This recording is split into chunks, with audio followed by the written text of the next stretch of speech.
Now we will use the MSA for the continuous data, which the name of the technique is called Gage R&R. Can someone tell me what does R&R stand for here? Repeatability and reproducibility. Yes, repeatability and reproducibility. It is not reward and recognition. It is repeatability and reproducibility. Okay, so there's a different sort of rules that we follow here. The rules there talks about that it should be greater than 90% to pass the MSA. But for doing Gage R&R for continuous data, there are certain rules. Okay, so we will do the hands-on for Gage R&R once we cover the Minitab exercise as well, for other tools as well. So we will cover the theory part today, and we will do the practical later for this. Okay, but just to tell you the rules for Gage R&R, when do we call the Gage R&R is to be good to go or not?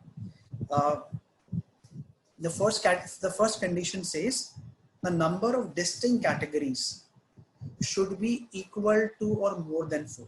Okay, what is the meaning of distinct category? Which means the equipment which I'm using to measure, which I'm measuring should be able to calculate at 4 different levels. Okay, which means it can infinitely divide into 4 different categories. So for example, my equipment would be able to give me the readings for meter, for centimeters, for inches. So it should be at least be able to get into 4 different levels. Okay. Second condition says the percentage contribution should be less than part to part variation. What is part to part? Part to part means transaction by transaction, which means my total variance, percentage contribution variance should be less than part to part variation. Okay. The third category says that the tolerance that I would expect, if it is less than 10% between 2 different appraisers, I would say it is good to go. If it is between 10 to 30%, I would say it's a kind of a caution. I would still accept it, but if it is greater than 30%, I would reject it. So likewise, in attribute agreement analysis, we had only one rule. Here we have 3 rules.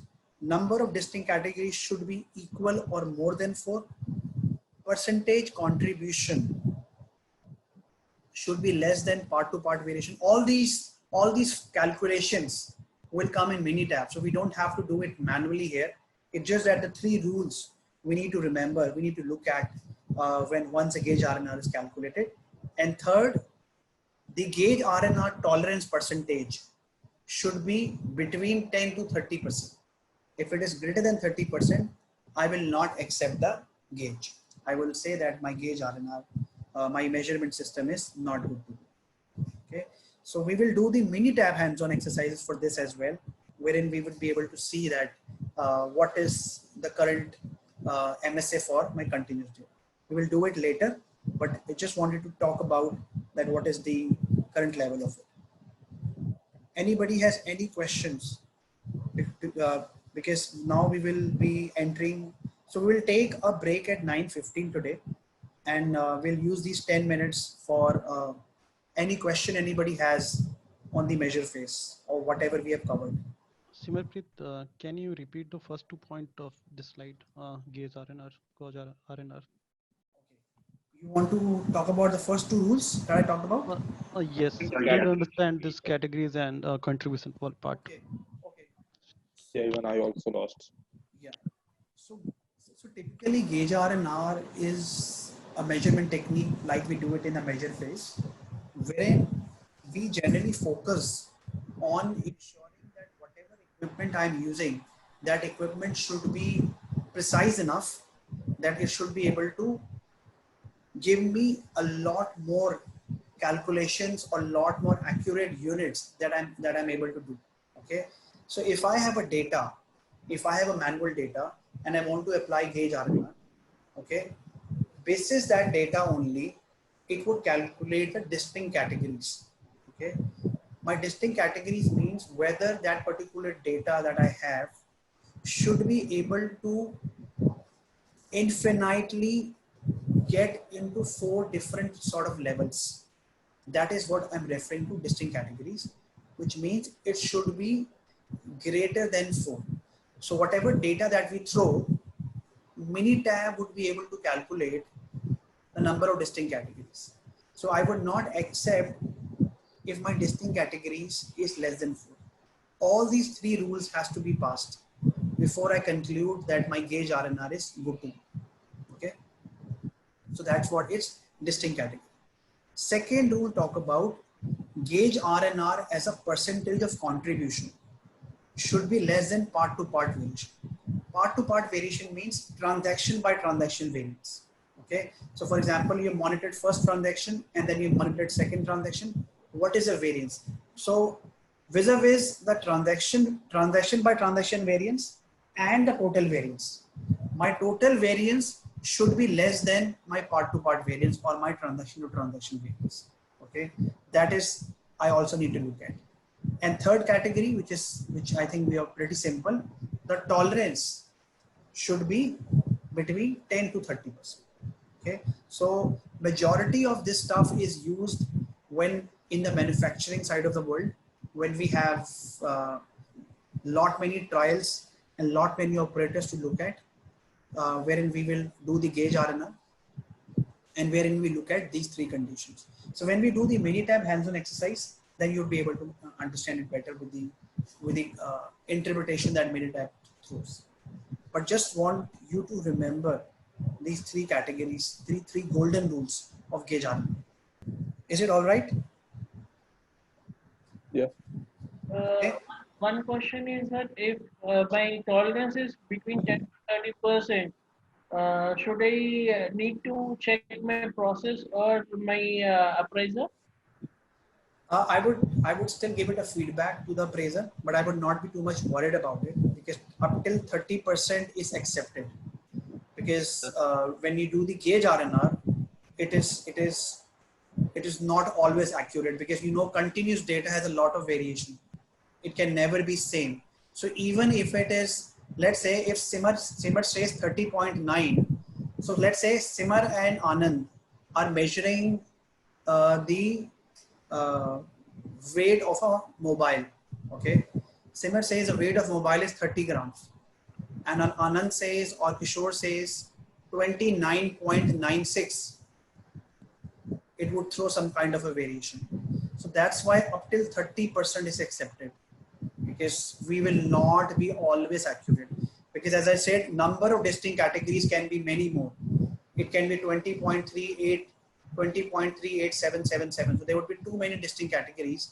And that's the reason, coming back to your question, I would still accept 30%, but I'll give a feedback to the operator to be extra cautious next time. And is this acceptance tolerance level vary from organization to organization, or it is a standard for any organization? It's a standard. It's a standard for any sort of industry. Okay. It's a standard. I can be more stringent also. I can say that I can only accept 20%. But yes, the standard says this. We can modify as per our convenience also. Okay. Okay. And Timur, when you go for the next practical section, this number of distinct categories should be equal to or more than 4, and Gage R&R percentage contribution. Could you please show us a live example? When Yes, absolutely. These absolutely. 2 points still it is not going in. We will. That will give more clarity, right? Whatsoever doubts we have, that would be clarified. Yes. We will do the Minitab hands-on for Gage R&R, and then you will be able to look at different examples and see that what sort of numbers it is throwing. Yes, of course that's something which will be doing. Okay. So that's what is part of the measure phase. There is one more thing that's part of the measure phase that's quite optional, but still I want you to know it. That's a quick win opportunities. Quick win opportunities are those opportunities which is kind of a low hanging fruit, because now you have kind of reached the measure phase and you are towards the end. So you would try to look at, is there any low hanging fruit? Is there any small opportunity which can be kind of implemented which can yield some kind of a result. Okay, so the quick win criteria are that they are very easy to implement. It doesn't require a lot of approval. It doesn't require any sort of cost. It doesn't require too many approvals, too many agreements, and it can be easily replicated. So if while doing a project in the measure phase, though we haven't done any sort of brainstorming, we haven't done any types of analysis yet, but just looking at the process while discussing with the team members, if I identify any sort of quick wins, I would go ahead and implement it. So this is a quick win template that we have, which talks about what is the source of that opportunity that you've identified, whether it is first identified during a team meeting, whether it was identified during a process walkthrough, what is a concern that you identified, what is the solution that we have, then we give whether it's easy, fast, cost effective, within team control, and whether it is easily reversible. So I would recommend everybody, when you're doing your project or when you're looking at any sort of opportunity, even before doing any sort of analysis, you would find many opportunities. These opportunities could be basic hygiene. Maybe there is no tracking mechanism to track that metric. So you probably need to introduce the dashboards, okay, the daily dashboards. One opportunity could be that there is no maker and checker in place. Okay, you can have that quick win being implemented. So depending upon the opportunity that we have, we can have those small quick wins being implemented, which doesn't require a lot of approvals and which can get maximum implemented within 2 weeks time that you can do. So that is something which I would recommend for you to do.